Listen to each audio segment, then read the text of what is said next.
This is Dr. Helen Sue from Hella Mental Health. Super excited that today Dr. Doris Chang is here. We get so many emails from students asking about careers in mental health. And Doris is one of the editors on a book which just came out, hot off the presses, Transforming Careers in Mental Health for BIPOC, Black Indigenous People of Color. Strategies to promote healing and change. So, Doris, thanks so much for being here. Can you introduce yourself a bit? Thanks for having me. It's always great to talk with you, Helen. Yes, I am Doris Chang. I am a clinical psychologist and I'm on the faculty at the Silver School of Social Work at New York University. And I also have a private practice and am dipping my toe in the tech world with a new health tech startup called Unmute. So really interested in different aspects of mental health careers and trying to encourage and mentor young folks coming into the profession on how to think about our careers in a way that elevates ourselves and our communities. Hmm, I love that. There's so many exciting opportunities in psychology now that I don't think even existed when you and I were in grad school. Absolutely. And one of the things I really love and have been so inspired by, and in terms of looking at how junior folks are navigating this for themselves, is like they're just not limiting themselves to a single track. And I Mhm. feel like when I was coming up, it really felt like I was kind of forced to choose. Like, are you going to be an academic or are you going to be a clinician? And there wasn't a lot of support for what I was trying to do, which is kind of trying to be both of those things. People were kind of like, what? You're going to be a clinician and a faculty member? And it really didn't feel like it was a supportive environment for that. And now I feel like people are podcasting and writing books and blogging and creating a social media presence and writing in traditional outlets and all of it. We're kind of not limiting ourselves anymore, and I think that's a really exciting trend. Yeah. Well, it's timely for the book. Like, who would you describe as the target audience for this topic? Like the audience we were trying to reach were really like all of us. Like honestly, so my colleague Linda Lausell Bryant, who is my co-editor, we are both faculty members in this department at NYU, and we were really actually kind of wanting a book for ourselves. Actually, we were like, if I can just tell you a little bit about how it started. I mean, the idea for the book came during the COVID pandemic where what I was really experiencing, like feeling pulled in so many directions, feeling pulled to, deliver mental health services, pulled to be an activist and advocate during the rise in anti-Asian hate. I was feeling like, oh, I should respond to these calls, these new call for proposals for grants, like to study anti-Asian discrimination and its effects on mental health. And I was also being pulled in my own department to like hold healing circles and to take a leadership role in outlining a set of actions that the department could take, Hmm. right? So this was also during the time right after the murder of George Floyd and more global reckoning with this movement for Black lives. And my colleague Linda was also being pulled similarly to engage in a lot of pro sort of solidarity and anti-racist actions. And so we were just like, oh my gosh, there's so much work to do. And feeling so committed and also so depleted and feeling like we were really teetering on this edge of real burnout um, and struggling. And so we would talk a lot about like, how we can't say no to this. We can't say no to this. Our communities really need us. Our departments need us. Our students need Mhm. us. But really kind of starting to feel the effects on our own mental health. Um, and also starting to feel resentful. We're like, so we're doing all this work and we're Mhm. also starting to look at the inequities in service load in our departments and workload in our departments and um, really wanting to be able to imagine like an alternative Mhm. way to get off of this path and into a more expansive idea of like, can we make this work for us? You know, so we kind of wrote the book for ourselves, and I would say we are sort of mid-career folks who, as I mentioned, have been socialized to be like good soldiers in the movement, Mhm. but maybe neglecting ourselves along the way, and also wanting to speak to graduate students, folks who are contemplating careers in mental health, and worrying about burnout and worrying about assimilating to white institutional cultural spaces and feeling like an imposter and also really wanting to speak to those of us who are moving into positions of leadership. Mhm. So we were essentially trying to map out a series of topics to cover in the book that would speak to the entire career Hmm. trajectory from Yeah. grad students all the way to folks who I would consider to be my role models, who are really thought leaders and folks in leadership. There's no guidebook, so you pulled together one. We did. We were trying to Mhm. create like kind of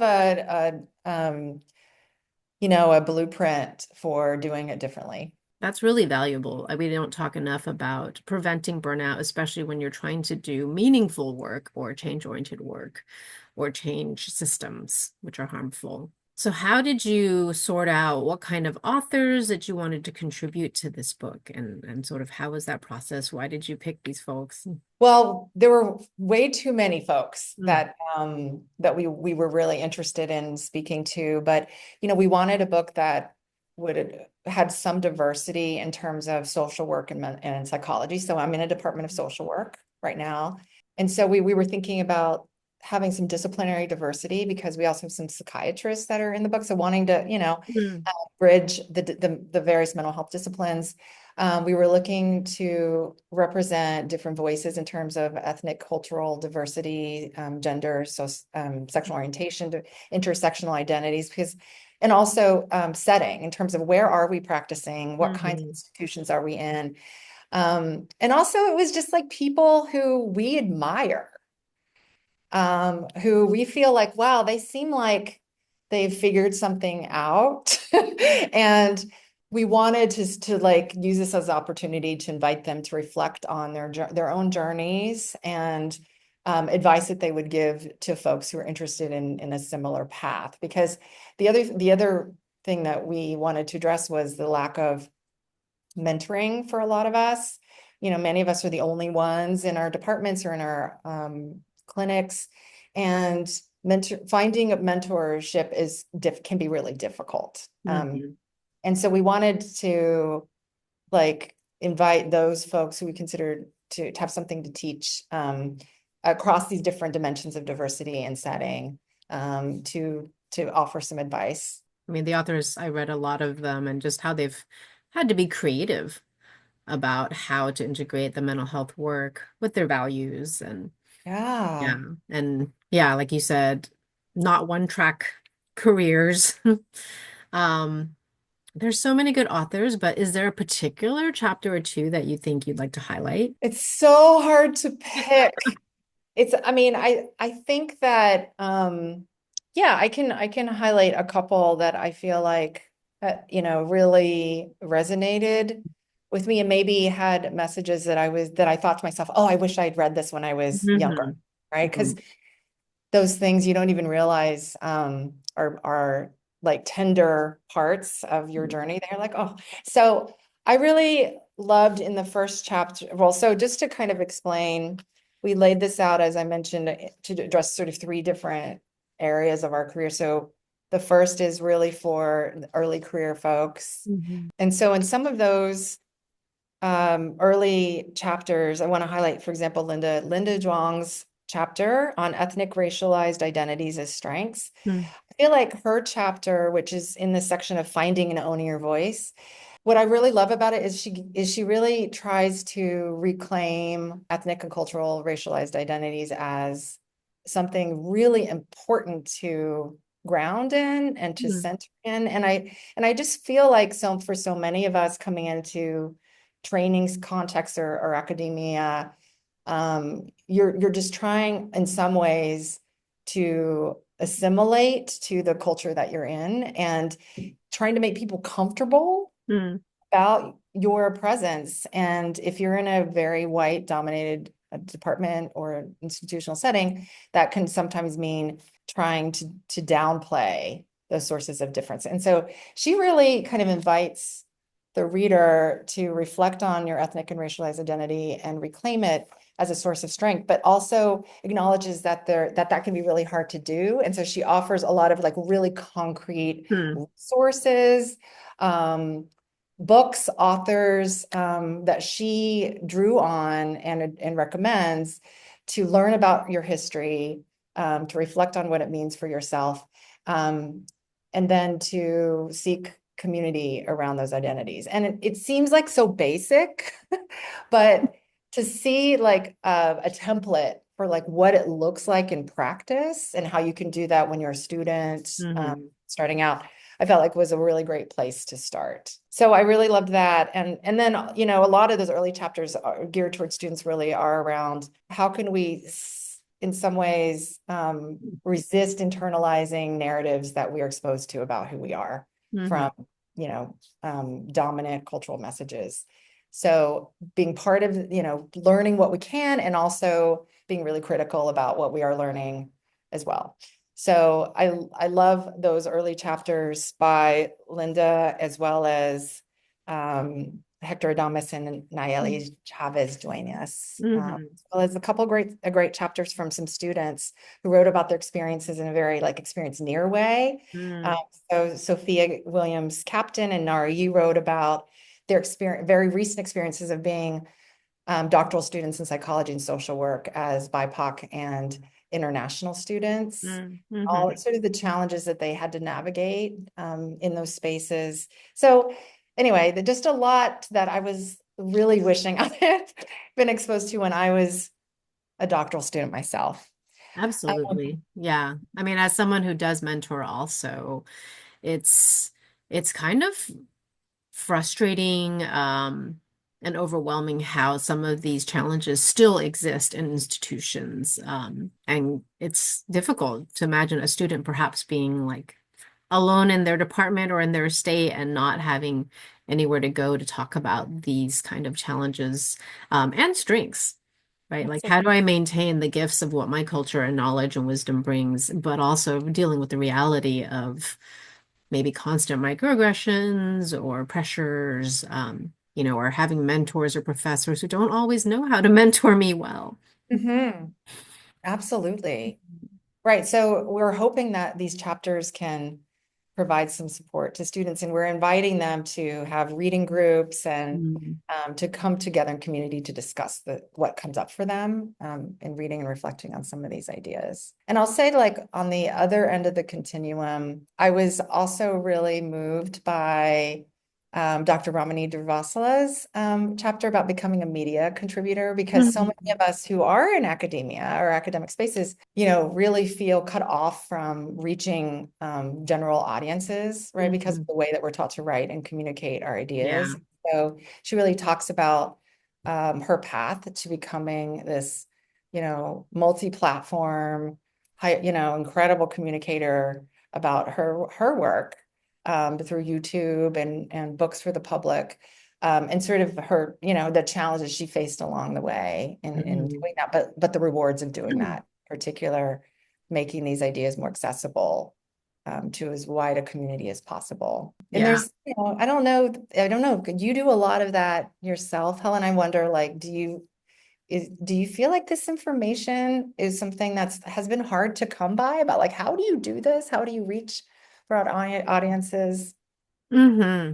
I mean, Ramani is also a dear friend, so it's been kind of fun to watch her journey. And that she's very authentic. And so the real talk too of how in some ways the more that she has been successful communicating with regular people nationally and around the world, in some ways had brought more scorn from the traditional Oh. academic circles, right? And so being able to talk about the reality that I guess if you're going to do anything really change making in this world, there's always going to be somebody who is going to pass judgment. And so, how important it is to be able to have these conversations about, well, what is my primary objective? Right. And yeah, in the small amounts of work I do in social media and the public, I mean, my primary driving objective is how do we get mental health information to communities so they can adapt it to whatever suits them that's culturally respectful in a way that traditional psychology training has not been respectful and has been really pathology based. My training was clinical, so it was really all about diagnoses, which the more I do this, it doesn't feel that helpful for normal Mhm. people, right? And so it is exciting that I do think there's a generation of mental health providers and community leaders who are ready to kind of how do we bring this in a broader way, in a useful way. Yeah. But yeah, there hasn't been a guidebook and it's a little bit unmapped.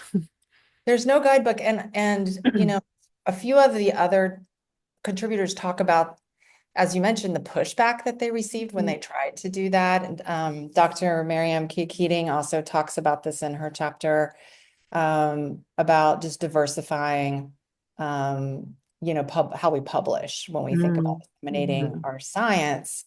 And I think in general, one of the themes is like these acts of resistance. We're sort of taught like stay in your lane, do what I did, follow the path of the people that came before you. And it's like, but that path doesn't like necessarily work for me or my community, or it asks me to only show up in a very narrow way. And Mhm. they, uniformly, many of the chapter contributors talked about being confronted with that kind of advice to stop doing some of these things that Mhm. they Yeah. were doing.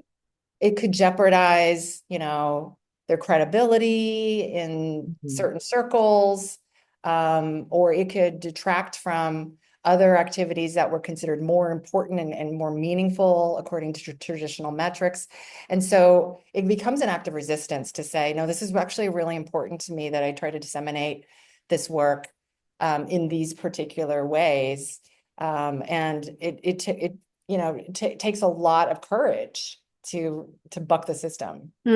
Which is part of living with values, because I think a lot of our grad students and mid-career and leaders, that's kind of always been the challenge is what do you do for your career? You know, we all have to survive, yes, and we Yeah. do live within systems, but also how do we make it meaningful? So I'm so grateful that there is a book to really talk about how a career can be transformative and not just like drudgery, and I just need to carbon copy what my professor did.